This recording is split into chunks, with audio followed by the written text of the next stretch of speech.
অনুরোধ করব সুদীপ বাবুকে আপনাদের সামনে এই বিষয় নিয়ে আহ্বায়ক ত্রিপুরা প্রদেশ কংগ্রেস সাচার কমিটি বিভিন্ন রিপোর্ট এটাকে বাস্তবায়নের জন্য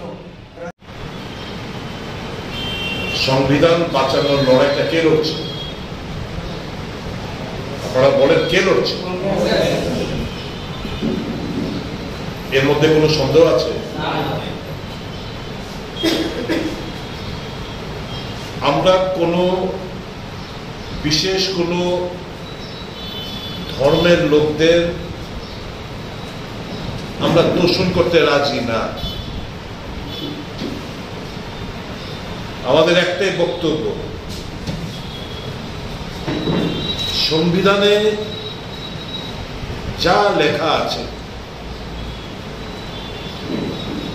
সেটাকে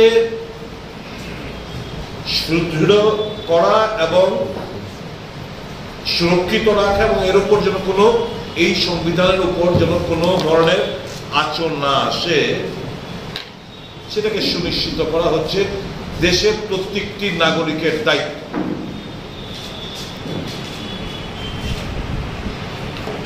এই যে সংবিধান, এই যে কথা বলছি আমরা মত বিনিময় করছি, এই সংবিধান প্রদত্ত ক্ষমতা, এটা কিন্তু বিজেপি দল এই সংবিধানকে আপনারা জানেন তারা মানতে চায় না, তারা আজও মানেন না, কারণ তারা তাদের মানসিকতা হচ্ছে মনোবাদিতে বিশ্বাসী, মনুস্মৃতিতে বিশ্বাসী। কাজে তারা এখনো ওই মধ্যযুগে চিন্তা ভাবনার মধ্যে আবদ্ধ যে ব্রাহ্মণ্যবাদ ডমিনেট করবে সমাজকে, তপশিলি জাতি উপজাতি অংশের মানুষ মন্দির মসজিদে গেলে তখন গঙ্গা জল ছিটিয়ে পবিত্র করা। তো আজও আপনারা কিছুদিন আগে দেখেছেন রাজস্থানে একজন বিধায়ক বিরোধী দলের নেতা কংগ্রেসের,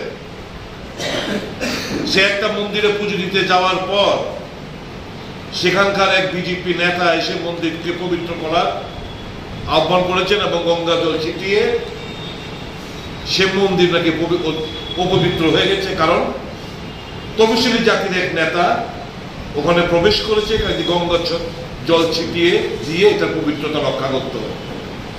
তাহলে এই মানসিকতাটা হচ্ছে মধ্যযুগের মানসিকতা, যারা মনুস্মৃতিতে বিশ্বাস করত, যারা মনুবাদী ধ্যান ধারণা বিশ্বাসী, তাদের ওই সমস্ত চিন্তা ভাবনা আজও তারা আবদ্ধ। কাজে বিজেপি এই সংবিধানকে মানে না। তাই তো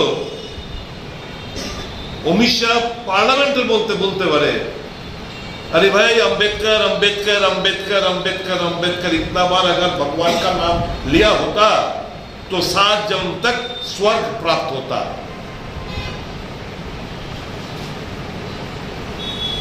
এত বড় অপমান, এত বড় ইনসাল্ট এই সংবিধান যিনি মূল যিনি কারিগর বাবা সাহেব বি আর আম্বেদকর, তার ঘৃণা কারণ এই যে দস্তাবেজ, এই যে দলিল প্রত্যেকটি ভারতবর্ষের মানুষকে দিয়েছে, সামান্যতা, ইকুয়ালিটি, গণতান্ত্রিক অধিকার, সেগুলো তো এরা মানতে পারছে না। তাই তো নারা দিয়েছিল আপনি বার 400 পার, 2/3 মেজরিটি যদি পেত তাহলে সংবিধানের যে প্রথম যে পর্ব, we the people of India solemnly resolve to constitute India into a sovereign, socialist, secular, democratic republic, এই সেকুলার শব্দ বাদ দিয়ে দিল, ধর্ম নিরপেক্ষতা থাকতো না। আবার পুনরায় ধর্মের নামে, জাতপাতের নামে খুন খারাপি এখনো চলছে বিজেপির জমানায়। ঘৃণার বীজ বইছে সারা দেশ জুড়ে। মসজিদের উপর গেরুয়া পতাকা লাগায়, এগুলো তো সরাসরি আঘাত এই কনস্টিটিউশন অফ ইন্ডিয়া, সংবিধানের উপর সরাসরি আঘাত। তাই আপনারা দেখবেন যে কোনো সভায়, হল সভায় হোক, চুনাবী র্যালি হোক, কর্মী সভায় হোক, আমার নেতা রাহুল গান্ধী বইটা ক্যারি করে। কারণ এটা ক্যারি করার হচ্ছে সিম্বলিক, বোঝাতে চাইছে যে ভারতীয় তোমরা এগিয়ে আসো, তোমাদের ক্ষমতা আমি একা রক্ষা করতে পারবো না, এই সংবিধান রক্ষা করো। মধ্যযুগের বর্বরতা যেন আবার পুনরায় শুরু না হয় সেটা সুনিশ্চিত করো। ধর্মের নামে কোনো প্রাণহানির ঘটনা না ঘটে, মসজিদ মন্দিরের লড়াই যেন না হয়, হিন্দু মুসলমানের লড়াই যেন না হয়, জাতপাতের নামে লড়াই যেন না হয়, ভাষার নামে লড়াই যেন না হয়, আঞ্চলিকতার নামে লড়াই যেন না হয়, যেটা বিজেপি চাইছে সেটা যেন না হয়। তোমরা সবাই এই সংবিধানের উপর আস্থা রেখে তোমরা দেশ গড়ার কাজে নিমজ্জিত হও। মৌলিক অধিকারের ক্ষেত্রে যে হস্তক্ষেপ, এটাকে বন্ধ করার জন্য, কারণ এই অধিকারগুলি এগুলি সংবিধান প্রদত্ত, তো ধীরে ধীরে সংবিধানকেই তারা বিলুপ্ত করতে চাইছে, সংরক্ষণকে তারা তুলে দিতে চাইছে। ওই ক্ষেত্রে সংখ্যালঘু দপ্তরের একটা গুরুত্বপূর্ণ ভূমিকা থাকবে। আজকে আমাদের রাজ্যেও ওয়াকফ বিলের বিরোধিতা করে রাজ্যের বিভিন্ন প্রান্তে যে আন্দোলন কর্মসূচি সংগঠিত হচ্ছে, এই কর্মসূচিগুলিকে কিভাবে জনসম্মুখে আরও শক্তিশালী করা যায়, আমি সংগঠিত রূপে এই কর্মসূচিতে আপনাদের উপস্থিতিও আমি কামনা করি। কিন্তু মনে রাখতে হবে যে আদর্শগত লড়াই, নৈতিকতার লড়াই এবং অহিংস লড়াইয়ের মধ্য দিয়েই আমাদের আগামী দিন এই বিল এটাকে যেন প্রত্যাহার করতে সরকার বাধ্য হয়, তার জন্য আপনাদেরকে পরিচালনা করতে হবে।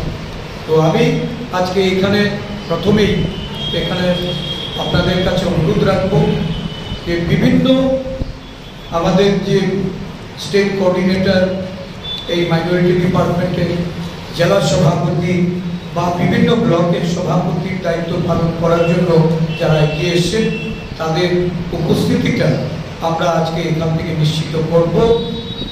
দায়িত্ব নিয়ে শৃঙ্খলার সঙ্গে এবং দলের নীতি আদর্শকে সম্পূর্ণরূপে মেনে সাধারণ মানুষের মধ্যে নিজেদেরকে নেতৃত্ব রূপে তুলে ধরার জন্য আপনাদেরকে দায়িত্ব নিয়ে কাজ করতে হবে।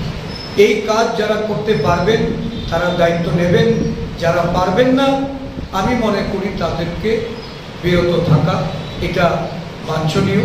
কারণ দল সংগঠিত রূপে যদি শক্তিশালী হতে হয়, মজবুত হতে হয়, তাহলে এটা আপনাদের কর্মদক্ষতার উপর নির্ভর করেই দল এগোবে। এই বিভাজনের রাজনীতিকে রুখার জন্য আমি সংখ্যালঘু দপ্তরকে আরও সতর্কতার সঙ্গে সক্রিয়ভাবে কাজে নেমে পড়ার জন্য আমি আহ্বান জানাচ্ছি। ধন্যবাদ।